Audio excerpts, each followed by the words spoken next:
म सञ्चारकर्मी रहँदाखेरि सबैभन्दा बढी उठाएको विषय यही हो। त्यसमध्ये एउटा विषय एउटा सर्लाहीको गाउँको एउटा सुदखोरको विषय थियो। सिङ्गो गाउँलाई शैतानी ब्याजको पासोमा पारेको ती व्यक्ति अहिले जेलमा छन्, सम्भवतः अझै पनि छन् होला। त्यसमध्ये त्यो गुनासो गर्न आउने महिलाको आँखा, त्यो आँसुले भरिएको आँखा अहिले पनि मेरो तस्बिर, उहाँको तस्बिर मेरो मानसपटलमा छ। तिनले यतिसम्म भनिन् कि आफ्नो लिएभन्दा धेरै गुणा बढी पैसा तिरिसक्दा पनि, विदेशमा भएका मान्छेले पैसा पठाइसक्दा पनि तिरेको पैसाको हिसाब नराख्ने र केही हजार लिएको मान्छेलाई करोडभन्दा बढी रकम लिएको कागज गराएर, हस्ताक्षर गराएर, जबरजस्ती सही गराएर अदालतका पुर्जीहरू आउने वातावरण सृजना गरिएको थियो र उनलाई यतिसम्म भनिएको थियो कि ती महिलाले भनेको मलाई अहिलेसम्म याद छ, यहाँहरूले यस पछाडि युट्युबमा गएर खोज्नु पनि होला कि ऋण मिनाहा गरिदिने भए तिम्री 13-14 वर्षीय छोरीलाई म कहाँ पठाइदिऊ भनेर तिनी गुनासो गर्न आएकी थिइन्। त्यो हृदय विदारक एउटा दृश्य म आज पनि सम्झन्छु। अहिले भनिरहँदा मेरो शरीरमा काँडा उम्रिएको छ सभामुख महोदय। त्यस कारणले यसको महत्त्व, यसले मानिसको उठिवास लगाएको छ, समाजमा कयौँ मानिसहरूलाई, अझ महिलाहरूलाई पीडामा पारेको छ। त्यो कथा त आएकै छैन, मानिसलाई बाध्य पारिएको छ विभिन्न किसिमको क्रियाकलापका लागि, त्यस्ता कुराहरू आएकै छैन। त्यस कारणले यसको महत्त्व दर्शाउन मात्र खोजेको।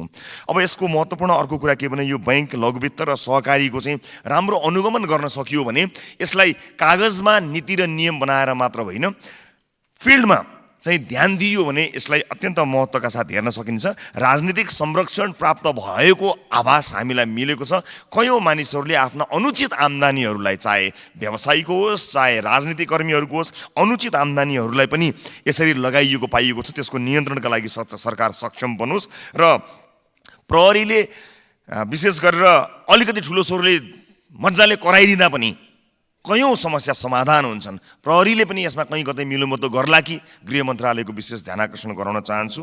र त्यति मात्र होइन, बैंक र वित्तीय संस्थाहरूले जुन किसिमले ब्याज लिइरहेका छन् तिनलाई नियन्त्रण गर्न सकिएनछ भने कानुनी रूपमा हामीले लडेर जनताका हितमा कानुन बनाइदिँदा पनि त्यो कार्यान्वयन हुने पाटोमा गएन भने त्यसले आम नागरिकलाई हित गर्दैन। अन्त्यमा मुलुकी संहिता सम्बन्धी केही नेपाल ऐनलाई संशोधन गर्ने विधेयक 2080लाई जानकारी गराउन चाहन्छु। समर्थन गर्दै यसको सफल कार्यान्वयनको लागि म सरकारलाई अनुरोध पनि गर्न चाहन्छु। धन्यवाद। यो जो अहिले विधेयक आउँदैछ यसले त हाम्रो देशलाई अफ्रिकाभन्दा पनि पछाडि धकल्छ। भोलि सडकको किनारमा हत्या हुन्छ, मान्छेको मृत्यु हुन्छ, मान्छेलाई मारिन्छ, त्यसपछि एउटा राजनीतिक पर्चा छरिन्छ। त्यसमा के लेखिन्छ भने क्रान्तिका लागि, हलानाका लागि, फलानाका लागि भनेर त्यो लेखिन्छ। अनि त्यो पर्चाका आधारमा चाहिँ सरकारले के गर्छ भने ओहो यिनीहरू त राजनीतिक दल हुन् भनेर उन्मुक्ति दिन्छ।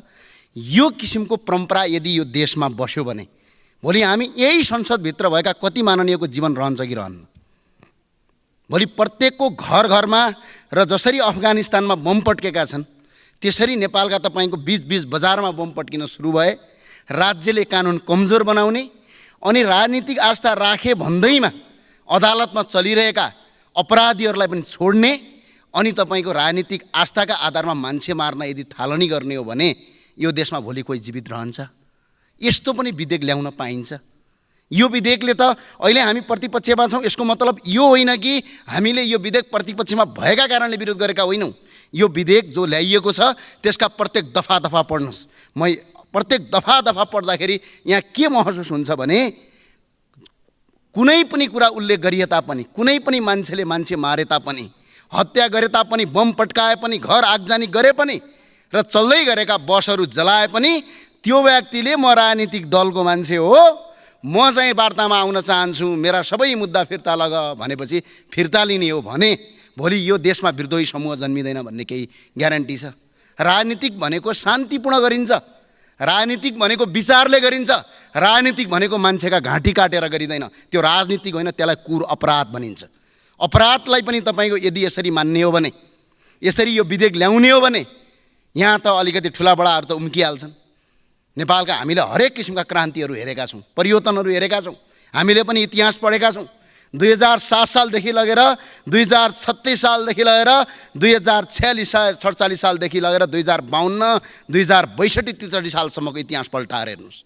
यदि आज यो देशमा कोही मरेको छ भने गरिब, सर्वहारा वर्ग, जनजाति, दलित र पिछडित वर्गका मान्छे युद्धमा मारिएका छन्।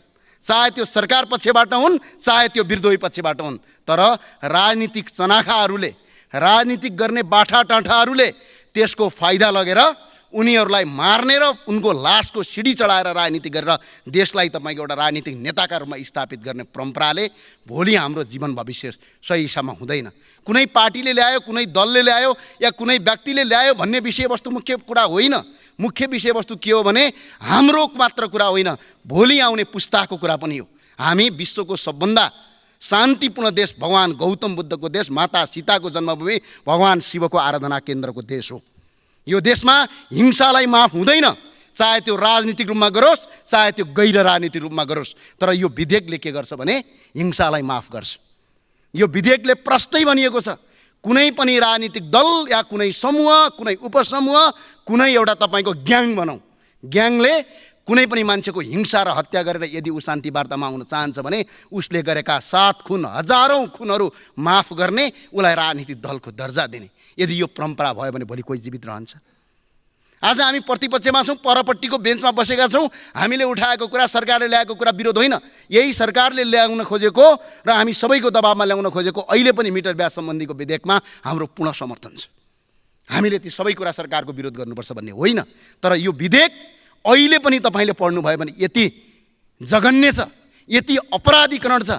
यसले अहिले तपाईँहरूको कुर्सी त जोगिएला, तर भोलि तपाईँका सन्तान जोगिँदैनन्। यो कुरा स्पष्ट यहाँ लेखिएको छ। यसले मुलुक कसरी अगाडि बढ्न सक्छ? भोलि आउने पुस्ताले, भोलि तपाईँका छोरा नाति पनातीहरूले, तपाईँका सन्तानहरूले तपाईँमाथि औँला ठडाउनेछन्। आज हाम्रो जीवन बर्बाद भयो, भोलि बानेश्वरको बिचमा बम पट्किँदै गर्दा, त्यहाँ पट्किँदाखेरि तपाईँको त्यहाँ मर्दै गरेका परिवारले तपाईँ हामी माननीय ज्यूलाई जिन्दगी होइन अर्को जुनीसम्म सराप्नेछन् यदि यो विधेयक पारित भयो भने। यसले मुलुकलाई सही बाटोमा अगाडि बढाउँदैन। हामी शान्तिपूर्ण छौँ, राजनीति गर्न पाइन्छ तर शान्तिपूर्ण, राजनीति गर्न पाइन्छ तर अर्कालाई नमारिकन।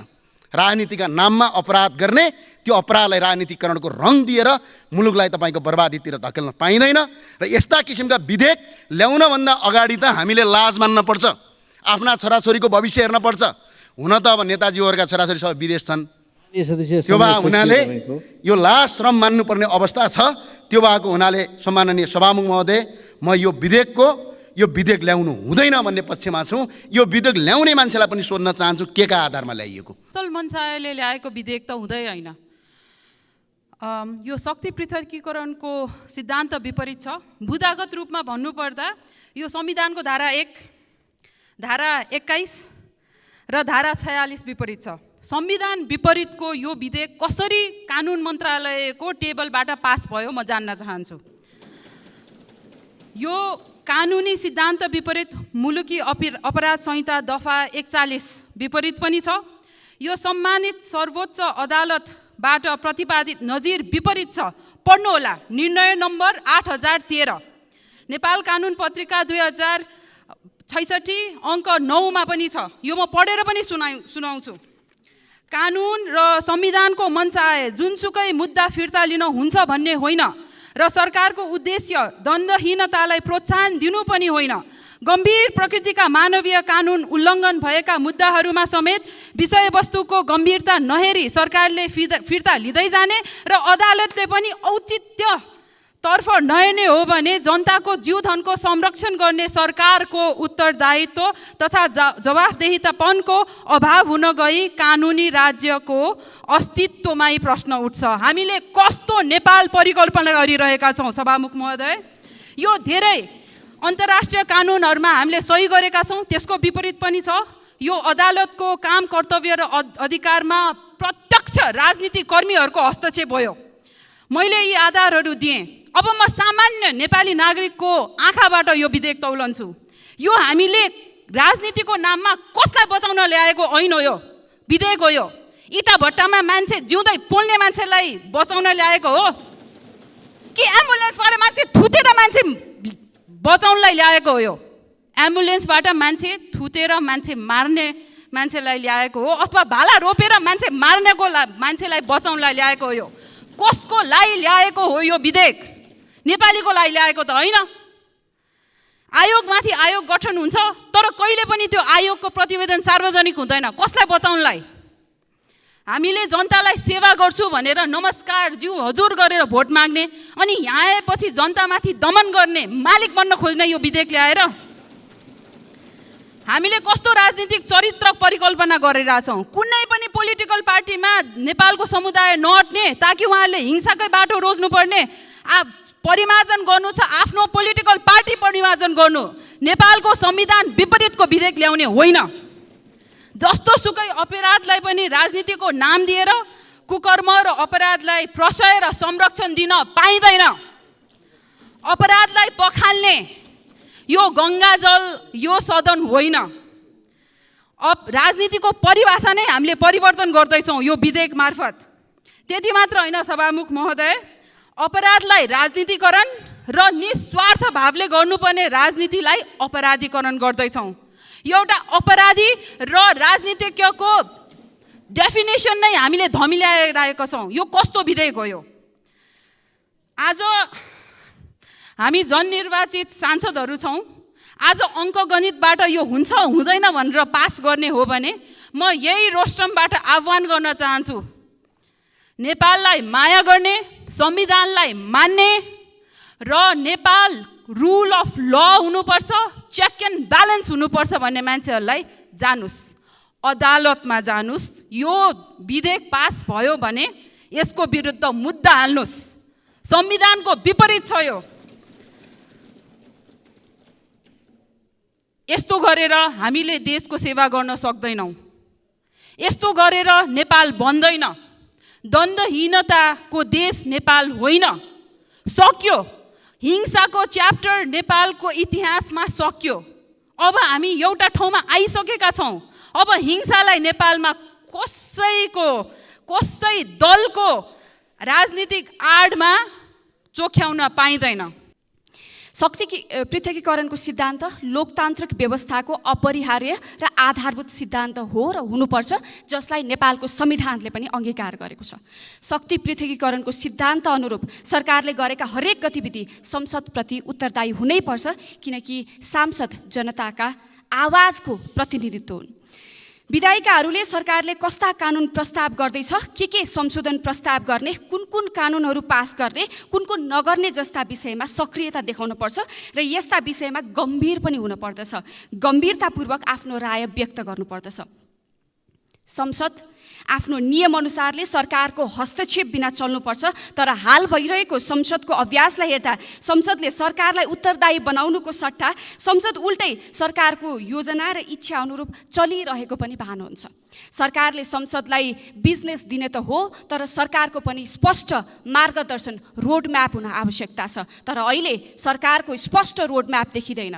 त्यसैले मैले पटक यही रोस्टमबाट मैले विनम्रतापूर्वक मन्त्रीज्यू समक्ष अनुरोध पनि गरेको छु, अब अर्को अधिवेशनमा चाहिँ सरकारले कुन विधेयकहरू लिएर आउने हो, त्यो विधेयकहरू अगाडि नै अर्को अधिवेशन सुरु हुनुभन्दा अगाडि सांसदलाई जानकारी दिनुपर्छ भनेर भनेको छु।